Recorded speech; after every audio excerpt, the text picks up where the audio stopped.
दंतमंजनने ज्यावेळेस आपण दात घासतो, हिरड्या पूर्ण खालची बाजू, आतमधली बाजू, वरची बाजू, वरची आतमधली बाजू, हे जर मंजनने घासलं तर मानेचे सगळे मसल हे रिलीज होतात. अच्छा. त्याला ओरल वर्क म्हणतात. आणि US मध्ये $500 फक्त तुमचं ओरल वर्क करण्यासाठी हे लोक घेतात. काही लोकांमध्ये फक्त मानेपासून मुंग्या चालू होऊन दंडापर्यंत असतात. काही लोकांचा हाताच्या बोटांमध्ये मुंग्या असतात. काही लोकांचा हात जड होतो. हे अकॉर्डिंग टू त्याची डिस्क किती बाहेर आली आहे त्याच्यानुसार ते असतं. त्याचे सिम्पटम्स पेशंटमध्ये दिसतात. बघा तुम्ही घरामध्ये तुमच्या 30-40 लोक उद्या सकाळी जेवायला येणार आहे आणि तुम्हाला अचानक सांगितलं, लगेच भरून येतं. भरून येतं हा शब्द बरोबर वापरला तुम्ही. सगळ्याच बाजूनी भरून येतं. आता बऱ्याचदा मानेचे जे विकार असतात त्यामध्ये नस दबलेली असते किंवा मणक्या रिलेटेड जे काही विकार आहेत, तर त्यासाठी उपचार काय आहेत? म्हणजे डिरेक्टली आपल्याला ऑपरेशन पर्यंतच्या गोष्टी जातात, पण मध्ये काही असे उपचार आहेत का की ज्यामुळे आपण ऑपरेशन टाळू शकतो? तर स्पॉन्डिलायसिसवर खूप उपचार पद्धती आहेत इतर पॅथीमध्ये सुद्धा, पण तुमच्याकडे काय आहेत? एक लक्षात घ्या, विना ऑपरेशन हे बरं होऊ शकतं, विना इंजेक्शन हे बरं होऊ शकतं. नमस्कार मंडळी, चारची कॉफी स्मिता बरोबर या इन्फॉर्मेटिव्ह गप्पा सत्रामध्ये पुन्हा एकदा सगळ्यांचं अगदी मनापासून स्वागत आहे. तुमची सतत मान दुखती आहे का किंवा हातापायाला मुंग्या येत आहेत, स्लीप डिस्क संदर्भातल्या कुठल्याही समस्या असतील तर हा पॉडकास्ट तुमच्यासाठी आहे. कारण डॉक्टर विराज भंडारी आपल्याला खूप छान मार्गदर्शन करत आहेत. मागच्या एपिसोडमध्ये पाठदुखी कंबरदुखीवर त्यांनी आपल्याला खूप छान मार्गदर्शन केलं, उपचार काय करायचं ते सांगितलं. आता आजच्या एपिसोडमध्ये मानदुखी रिलेटेड कुठल्या समस्या असतील तर त्या संदर्भातलं मार्गदर्शन आपल्याला मिळणार आहे, शिवाय गोल्डन टिप. तर त्यांचं स्वागत करूया. नमस्कार डॉक्टर, पुन्हा एकदा तुमचं मनापासून स्वागत. नमस्कार. आता मानदुखी हा सुद्धा खूप कॉमनली म्हणजे एक त्रास जाणवायला लागलेला आहे सगळ्यांना. कारण अर्थातच मोबाईल हातात आहेत, लॅपटॉपवर काम आहे, त्यामुळे मानदुखी ही होतेच. पण मानदुखी होण्याची आणखीनही काही कारणं आहेत का, आणि कशामुळे ही आणखीन उद्भवू शकतात? आजकाल सध्या बघा तुम्ही, यूट्यूबचा किंवा मोबाईलचा किंवा लॅपटॉपचा वापर हा खूप प्रमाणात वाढला आहे. पण ते वापरत असताना त्याची ठेवण किंवा ती वापरण्याची पद्धत ही जर चुकीची असेल, किंवा मानेचा जो कव आहे तो तुमचा जर मान सतत खाली घेऊन तुम्ही जर तो TV किंवा तो मोबाईल किंवा तो लॅपटॉप बघणार असाल तर त्यावेळेस बऱ्याच वेळा मानेचे आजूबाजूचे मसल्स हे सुजायला लागतात.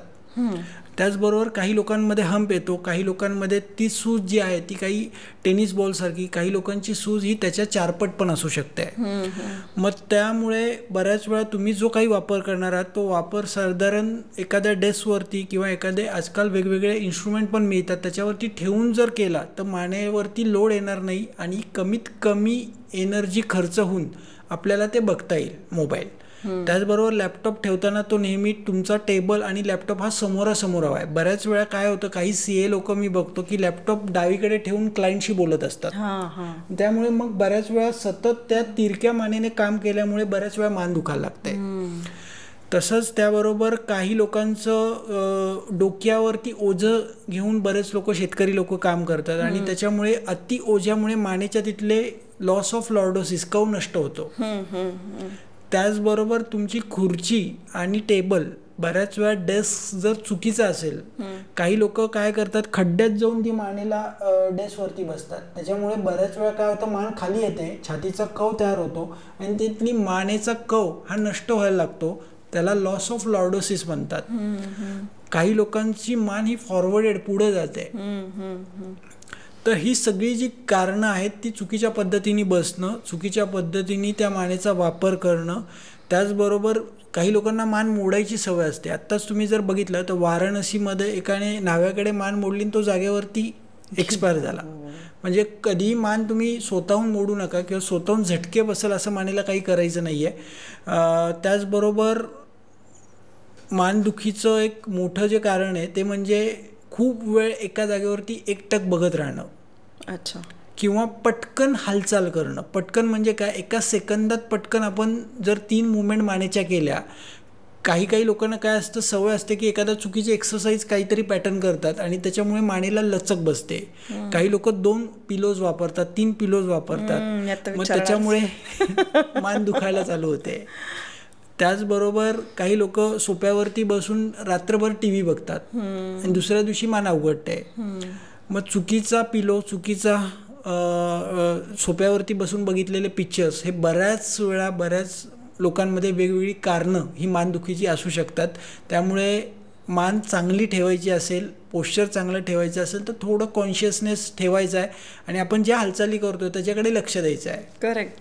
तुम्ही जर यापूर्वी आला असता तर आमच्याकडे ना एक सोफा होता, त्या सोफ्यावर बसायचो आम्ही इतक्या चुकीच्या पोश्चरला बसायचो की म्हणजे तो पूर्ण एपिसोड शूट झाल्यानंतर रात्री मला भयंकर त्रास व्हायचा. बरोबर. पण म्हणून बघा आता तुम्ही येणार तर छानपैकी चेअर ठेवलेले आहेत कारण तुम्ही आल्या सांगितलं असतं की बघा आता आपण बसलो ना, हे पोश्चर चुकीचं आहे. ओके. तर आणखीन एक, उशी अजिबातच घ्यायची नाही का? म्हणजे नाही, पिलोज उशी कंपल्सरी घ्यायची आहे. तुमची 4 बोटं एवढी पिलो पाहिजे. उशी जी आहे प्रत्येकाची 4 बोटं ही वेगळी आहे. एक लक्षात घ्या, हाईट जी आहे प्रत्येकाच्या 4 बोटांची ही वेगळी आहे. बरोबर. ज्याची उंची जशी आहे, एक लक्षात घ्या, प्रत्येक मनुष्याचं शरीर स्ट्रक्चर जे आहे ते त्याच्या उभं राहणं जे आहे त्याचं उभं राहण्याच्या हाईटनुसार प्रत्येकाची मानेची हाईट, प्रत्येकाच्या थोरॅसिक रिजन, सर्वायकल, कमरेची हाईट ही वेगवेगळी असते. बरोबर. आणि ते स्ट्रक्चर देवानी जे बनवलेलं आहे त्या यंत्रात बसूनच आपल्याला खाली पाठवलं आहे. कारण प्रत्येकाचं स्ट्रक्चर हे एक वेगळ्या पद्धतीचं आहे. प्रत्येकाची 4 बोटं बघा तुम्ही वेगळी असणार आहेत. त्याच्यामुळे उशी शक्यतो आजकाल मेमरी फॉर्मच्या मिळतात. तुमच्या हाईटनुसार ती ॲडजस्ट होते, मानेच्या वजनानुसार ती ॲडजस्ट होते. तर मेमरी फॉर्मच्या उशी तुम्ही वापरू शकता. कॉटनच्या उशा जे वापरत आहात त्यांनी 1.5-2 वर्षानंतर तो कॉटन बऱ्याच वेळा ती उशी खड्ड्यात जाते. मग मान ही आपली खड्ड्यामध्ये जाते आणि त्याच्यामुळे बऱ्याच वेळा लोकांना कॉम्प्रेशन किंवा चक्कर यायला सुरुवात होते. तर कंपल्सरी कॉटनची उशी जर वापरणार असाल तर 1.5-2 वर्षानंतर त्यातला पिलो, त्यातला कापूस हा आहे का व्यवस्थित हे चेक करणं गरजेचं आहे. बरोबर. त्याचबरोबर 4 बोटाची पिलो किंवा 4 बोटाची उंचीची उशी हवी आहे. ज्यांना मान शॉर्ट आहे, मान खूपच शॉर्ट झालेली आहे, मानेचा कौन नष्ट झाला आहे, त्यांनी मग एखादा टॉवेल किंवा टॉवेलची घडी करून तुम्ही वापरू शकता. तुम्हाला कम्फर्टेबल जे आहे ना त्या स्ट्रक्चरमध्ये तुम्ही झोपा. ज्या स्ट्रक्चरमध्ये तुम्हाला कम्फर्टेबल नाही वाटत आहे, ताण येतोय, कुठेतरी अवघडल्यासारखं वाटतं, तुम्ही स्ट्रक्चर बदलायचं आहे. आणि पोझिशन झोपण्याची कशी असावी काय? झोपताना नेहमी पाठीवरती झोपावं किंवा डाव्या कुशीवर झोपावं. तर काही लोक पोटावरती झोपतात, काही लोक उजव्या कुशीवर झोपतात. मग त्यांनी अन्नपचन बिघडतं आणि बऱ्याच वेळा आतड्यांवरती प्रेशर आल्यामुळे चयापचय क्रिया व्यवस्थित होत नाही. एक संस्कृतमधला दोहा आहे, पाठीवर झोपतो तो योगी, पोटावर झोपतो तो भोगी, डाव्या कुशीवर झोपतो तो निरोगी आणि उजव्या कुशीवर झोपतो तो रोगी. तर शक्यतो डाव्या कुशीवरती झोपलं पाहिजे, ज्यांनी चयापचय चांगला होईल आणि आपल्या शरीरामधली एक झोप ही जी आहे ती 7.5 ते 8 तास कमीत कमी पाहिजे. जर आपण कमी वेळ झोपणार आहात तर तिथे मग सगळं अंग दुसऱ्या दिवशी दुखायला लागतं, जांभळ्या येतात, मग बारीक ताप वारंवार यायला लागतो. तर झोप ही कंपल्सरी कमीत कमी 6.5 ते 7 तास ही पाहिजेच. जर झोपलं नाही तर तुमच्या शरीरामधले आजाराची निर्मिती, आजाराची शृंखला ही निर्माण व्हायला लागते. करेक्ट. मगाशी तुम्ही सांगितलं की म्हणजे आपला जो विषय झाला की आपल्याला भूक लागेल त्यावेळेला खाल्लं पाहिजे किंवा तहान लागेल तेव्हा पाणी प्यायलं पाहिजे आणि आपल्याला जे कम्फर्टेबल वाटते त्याप्रमाणे आपण झोपलं पाहिजे. पण बेसिक तुम्हाला म्हणजे आयुर्वेदाचा तुमचा खूप अभ्यास झाला आहे म्हणून मला एक विचारावं असं वाटतं की बेसिक सामान्य माणसांना हेच कळत नाही की त्यांना काय हवं आहे, कारण त्यांचं स्वतःबरोबरचं तेवढं कनेक्शनच नसतं. असं जाणवतं का तुम्हाला? एक लक्षात घ्या, काय झालंय, आज आपण क्षणिक सुखाकडे बरेच लोक भाग पळतोय. आज सगळे लोक व्हिटॅमिन एम कडे जास्त प्रमाणात पळतात आहे. व्हिटॅमिन एम = मनी. तर एक लक्षात घ्या, बऱ्याच वेळा आपलं वय काय, आपलं मन कशात अडकलंय आणि आपल्या झोपण्याच्या वेळा, उठण्याच्या वेळा, भूक आज लोक जेवण वेळ झाली म्हणून जेवतात आहे. बऱ्याच वेळा भूक लागली म्हणून जेवत नाहीये. बऱ्याच वेळा लोकांचं काय होतं की भूक लागली की मग चहा पी, समोसा खा, वडापाव खा, मग ती भूक मरून जाते आणि परत कालांतराने 1:30-2 वाजता मग जेवण करतात. त्यामुळे बऱ्याच लोकांना 3-4 वाजता जे जेवण करतात त्यांना बऱ्याच वेळा लिव्हरचे प्रॉब्लेम चालू होतात, काही लोकांना गॉलस्टोनचे प्रॉब्लेम चालू होतात आणि त्यातनं मग त्रास चालू होतो. म्हणून लाईफस्टाईल जी आहे त्याच्याकडे आपल्याला लक्ष द्यायचं आहे. आणि त्याच्याचबरोबर ऋतुचर्या, ऋतू म्हणजे बघा उन्हाळा आता येतोय, तर उन्हाळ्यानंतर मग पावसाळा आहे. तुम्ही जे ऋतू बदलतात त्यानुसारही तुमचं आहाराची पद्धत बदलली पाहिजे. आज आपल्या भारतीय सण उत्सव जे आहेत ते त्या पद्धतीने बसवलेले आहेत. बरोबर. आज आता बघा तुम्ही उन्हाळा चालू झाला, कैरीचं लोणचं खावा, त्यांनी तुमची भूक वाढेल, रुची वाढेल. कारण उन्हाळ्यात ऑलरेडी आपली भूक कमी होते. कैरीचं पन्ह घ्या, दुपारी अर्धा ग्लास ताक घ्या. जसे ऋतू बदलतात तसे आहाराची पद्धत बदलली तर आजार निर्माण होत नाहीत. त्याचबरोबर आपले विचारसरणी जी आहे ती आपण कशा पद्धतीने ठेवतोय. आज पूर्वी बघा लोक गावामध्ये किंवा खाली वडाच्या पारंब्याखाली लोक बसायचे, गप्पा मारायचे, एकमेकाचं दुःख सुख वाटून घ्यायचे. आज असं झालं की सगळे लोक एकलकोंडी झालेत. मग प्रत्येकजण फक्त यूट्यूब बघतोय, इंस्टा बघतोय आणि त्याच्यातनं तो विचार निर्माण करून तो त्याच्या डोक्यात ठेवतो आणि त्याच्या मनासारखं नाही झालं की मग शुगर वाटते, त्याच्या मनासारखं नाही झालं की BP वाटतो, त्याच्या मनासारखं नाही झालं की हार्ट अटॅक येतोय. आज ते प्रमाण दिवसेंदिवस वाढत चालले कारण संवाद पण घरातले कमी झालेत. मग आपल्या लोकांबरोबरचे संवाद वाढवा. आपल्याला काय वाटतं, आतमधनं काय आपल्या इच्छा त्या व्यक्त झाल्या पाहिजेत आणि भावना व्यक्त नाही झाल्या तरी मान दुखायला लागते. बघा तुम्ही घरामध्ये तुमच्या 30-40 लोक उद्या सकाळी जेवायला येणार आहे आणि तुम्हाला अचानक सांगितलं, लगेच भरून येतं. भरून येतं हा शब्द बरोबर वापरला तुम्ही. सगळ्याच बाजूनी भरून येतं. अप्पर ट्रॅपेझियसचे मसल्स कडक होतात. तसंच हे तुमच्या बाबतीत झालं. पण आता ऑफिसमध्ये जे लोक काम करतात त्यांना टार्गेट दिलेत आता सध्या, because company want to profit. प्रत्येक बिझनेसमध्ये त्यांना टार्गेट दिलेले असतात. प्रत्येक ठिकाणी टार्गेट ओरिएंटेड जर प्रॅक्टिस असेल तर त्यांच्या खांद्यावरती आणि मानेवरती परिणाम होतो आणि मग मान दुखायला लागते. स्ट्रेस, अति स्ट्रेस हे एक मोठं मान दुखायचं कारण आहे. बऱ्याच वेळा खूप स्ट्रेस घेणं, खूप विचार करणं, खूप चिंता करणं, खूप मनामध्ये वेगवेगळ्या गोष्टींची साठवण करणं हे मान दुखायचं मोठं कारण आहे. करेक्ट. त्यामुळे बघा अपरिग्रह, राग, काम, क्रोध, शोक, भय, ईर्ष्या, द्वेष, मत्सर हे षडरिपूंना आपण सगळ्या बाहेर टाकायचं आहे. पण आपण आजकाल काय झालं तेच जास्त आतमध्ये टाकतोय आणि ते खूप आतमध्ये टाकल्यामुळे आपल्या मनांचा परिणाम आपल्या वेगवेगळ्या अवयवांवरती होतो. जसं डिओडिनम नावाचा जो अवयव आहे म्हणजे स्टमकच्या पुढे डिओडिनम, ते डिओडिनम जे आहे ते नॉर्मल मूव्ह करायला पाहिजे वर खाली वर खाली, पण ती मूवमेंट बऱ्याच वेळा जे लोक कॅशियर्स आहेत, बँकर्स आहेत की जे लोक सगळं चालवतात, घर वगैरे चालवतात किंवा वेगवेगळ्या सगळ्या संस्था चालवतात, एंटरप्रिनर्स आहेत, त्या लोकांमध्ये डिओडिनम हा हालत नाही. तो मोबिलिटी कमी होते because of stress, because of खूप विचार, बिकॉज ऑफ चिंता. तर मग हे ऑर्गन्स जे आहेत आपल्या शरीरातले ते आपल्या विचारांमुळे तिथे गाठी तयार होतात, तिथे लिम्फ नोड तयार होतात, तिथे कधी कधी लिगामेंट टाईट होतात, मग त्याच्यामुळे वेगवेगळे आजार निर्माण व्हायला लागतात. करेक्ट.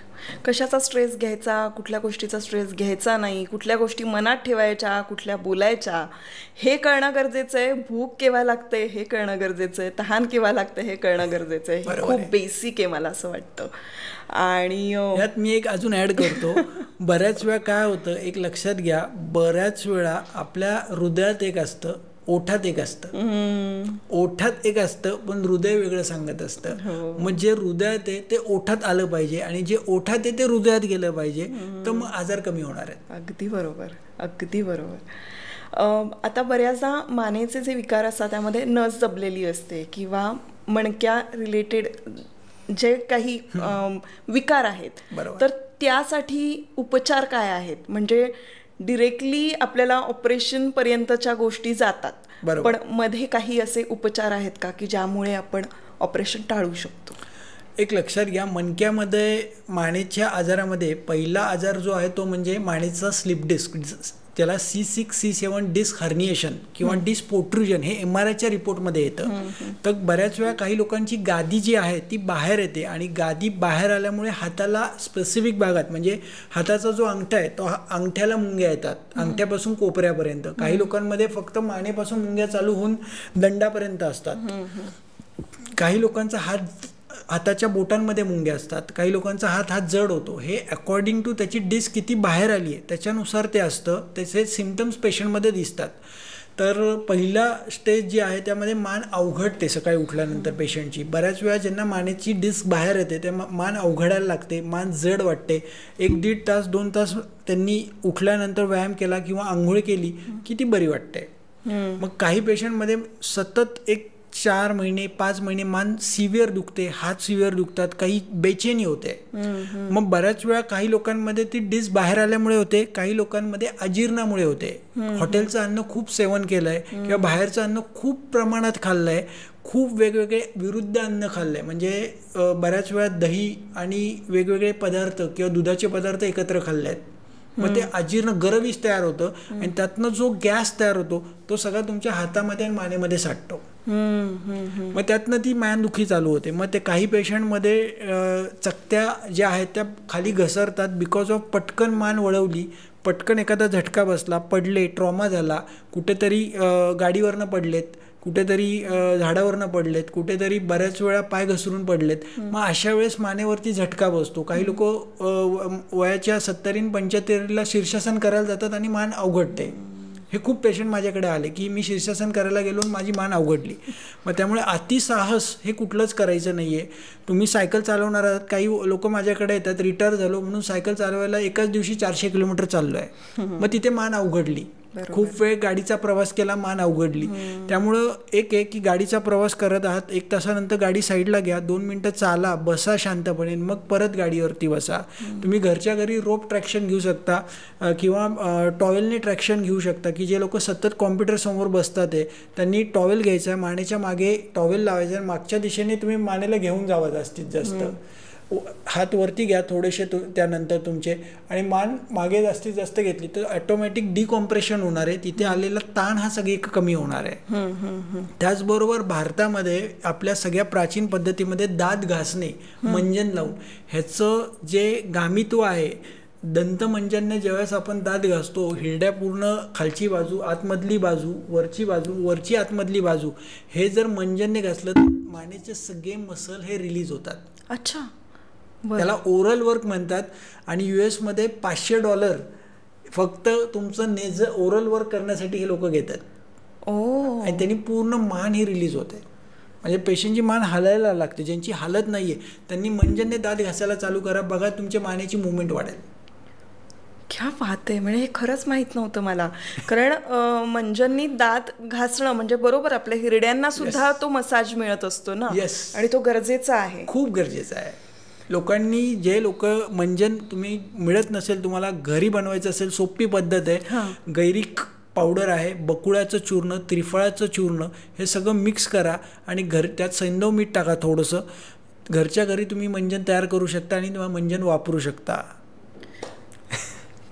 काय सुंदर तुम्ही सांगताय एक एक गोष्टी. म्हणजे या खूप बेसिक असतात, आपण कशासाठी करायच्या, का करायच्या हे माहीत नसतं, हे कळतंय. पण हे जे आता विकार आहेत तर ते तुमच्याकडे आल्यानंतर तुम्ही ते पहिले डायग्नोज करता आणि मग त्यावर साधारण काय उपचार पद्धती आहेत. तर स्पॉन्डिलायसिसवर खूप उपचार पद्धती आहेत इतर पॅथीमध्ये सुद्धा, बरोबर, पण तुमच्याकडे काय आहेत? एक लक्षात घ्या, विना ऑपरेशन हे बरं होऊ शकतं, विना इंजेक्शन हे बरं होऊ शकतं. तर पहिली गोष्ट आहे की गादी बाहेर आली आहे, पण ती गादी बाहेर येताना बऱ्याच वेळा कधी कधी मसल तिथले फाटले जातात, कधी कधी लिगामेंट्स फाटले जातात, कधी कधी लिगामेंट टाईट होतात, फ्रोझन होतात, फायब्रोसिस होतं, लिम्फ नोडच्या गाठी तिथे तयार होतात, कॅलोजन फायबरच्या गाठी तयार होतात. तर मग हे सगळं बघणं गरजेचं आहे. त्याचबरोबर जेव्हा मानेचे मणके हालतात तर तिथे कॅरोटिड आर्टरी आहे आणि ती कॅरोटिड आर्टरी जर पिन झाली तर बऱ्याच वेळा लोकांना चक्कर येते. मान वळवली की चक्कर येते, मान पटकन हलवली की चक्कर येते. मग त्या चक्करमध्ये 2 प्रकार आहे. एक माणूस स्वतः फिरल्यासारखं वाटतं चक्कर येताना आणि एक समोरचे फॅन फिरतात, समोरची भिंत फिरतीये, समोरच्या गाड्या फिरताना वाटतात.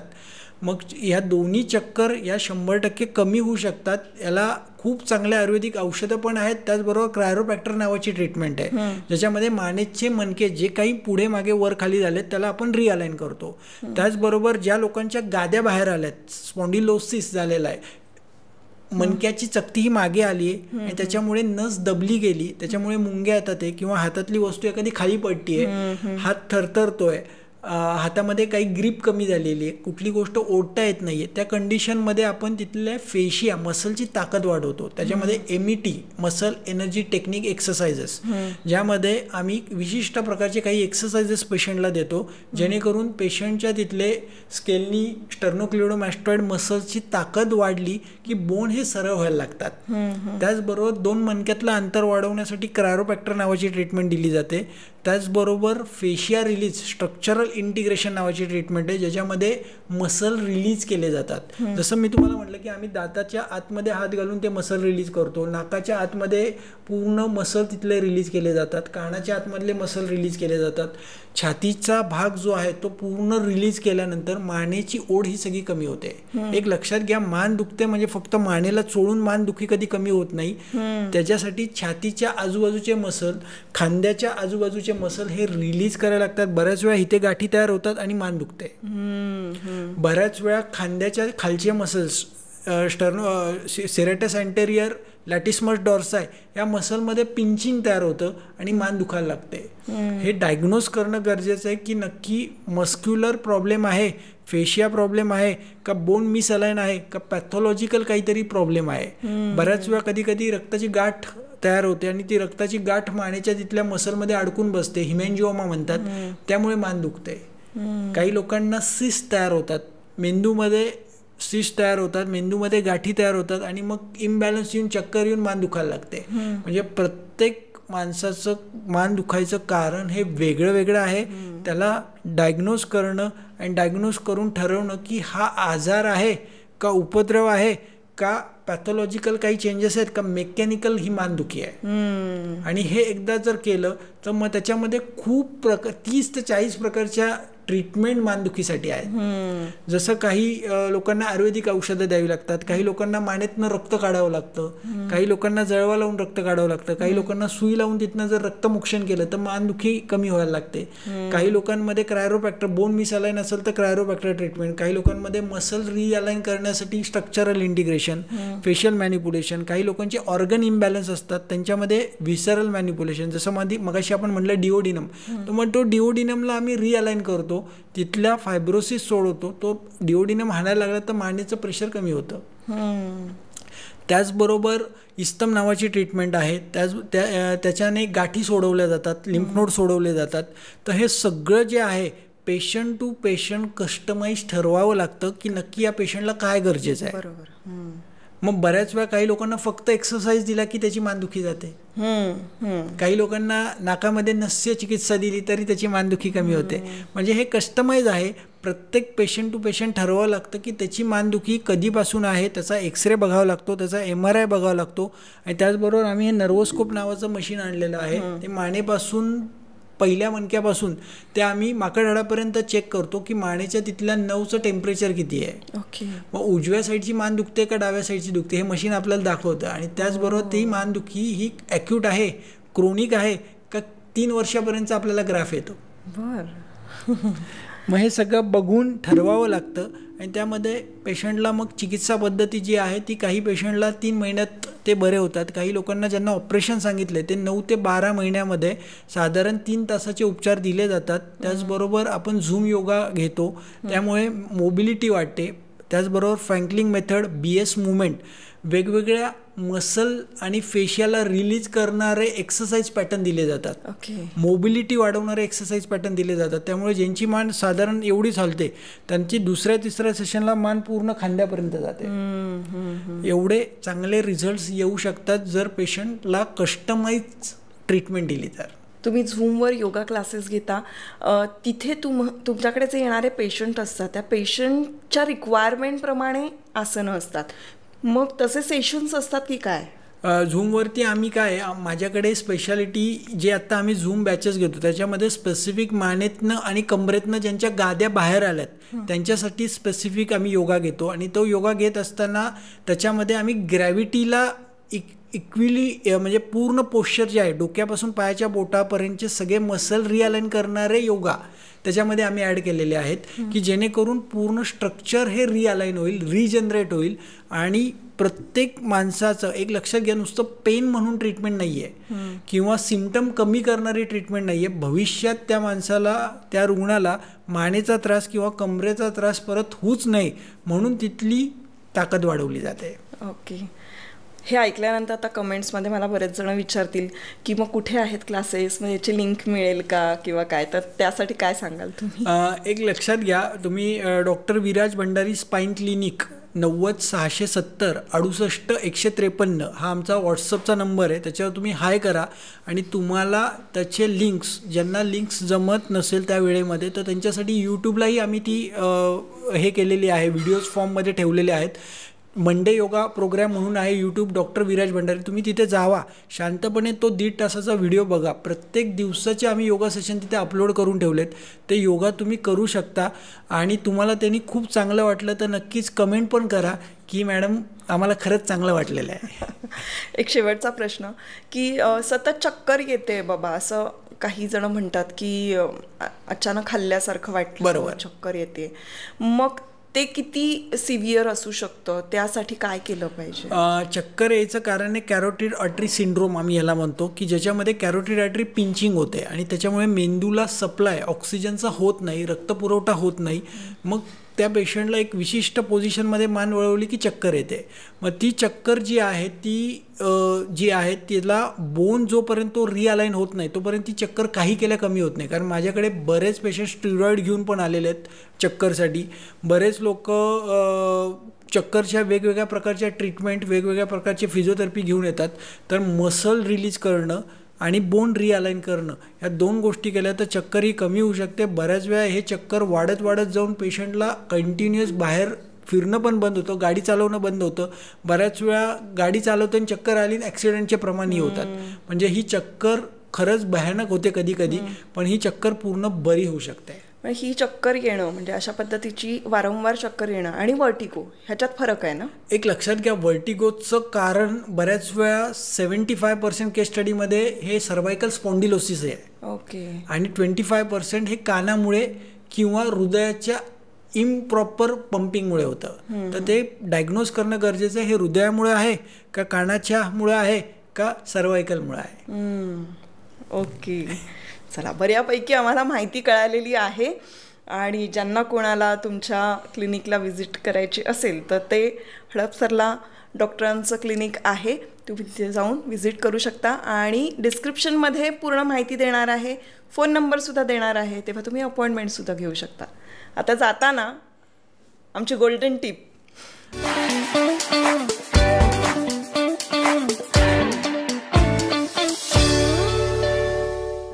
ज्यांना मान दुखते किंवा मान अवघडते त्यांनी पहिलं गोल्डन टिप आहे की 1 मिनटं लोंबकळायचं आहे. अच्छा. तुम्ही घरातल्या दरवाजाला लोंबकाळा, घरातल्या खिडकीला लोंबकाळा. कमीत कमी 1 मिनटं जर तुम्ही लोंबकाळला तर मान दुखणं हे बऱ्यापैकी कमी होतं. बरं. सेकंड गोल्डन टिप जी आहे ते हात गोलाकार फिरवणं. अत्यंत सावकाश 1 मिनिट लागला पाहिजे एक गोलाकार हात गोलाकार फिरवण्यासाठी. ओके. हात दोन्ही समोर घेतलेत आणि सावकाश हात आपल्याला गोलाकार फिरवायचे. ओके. म्हणजे फास्ट नाही, अत्यंत सावकाश 1 मिनिट लागला पाहिजे. ह्यानी मानेचे खांद्याचे आजूबाजूचे जे मसल्स आहेत बरगड्यांचे मसल्स हे पूर्ण रिलीज होतात आणि त्यांनी बऱ्याच फक्त हे फिरवताना तुम्हाला एकच रोटेशन 1 मिनिटाचं करायचं आहे. बरं. एकच रोटेशन क्लॉकवाईज अँटी क्लॉकवाईज. त्याचबरोबर तिसरी आणि शेवटची गोल्डन टिप्स आहे तुमच्या घरी असलेलं एखादं खोबऱ्याचं तेल किंवा तिळाचं तेल जे आहे ते तुम्ही तुमच्या मानेच्या आजूबाजूला सावकाश लावायचं आहे आणि पोटली शेक वाळू गरम करायची आहे गॅसवरती, मोहरीचं तेल 2 चमचे टाकायचं आहे आणि त्या पोटलीने मानेच्या आजूबाजूचे मसल्स खांद्याच्या आजूबाजूचे मसल्स हे साधारण 20 मिनटं शेकायचे आहेत. आणि ज्यांचं रोजच कॉम्प्युटरवरती बसणं आहे, रोज एकटक बघणं आहे, रोज मोबाईलचा वापर जे लोक 2 तास 3 तास करतात आहे, त्यांनी रात्री झोपताना साजूक गाईचं तूप नाकामध्ये 2 थेंब दोन्ही नाकपुडीत सोडायचं आहे.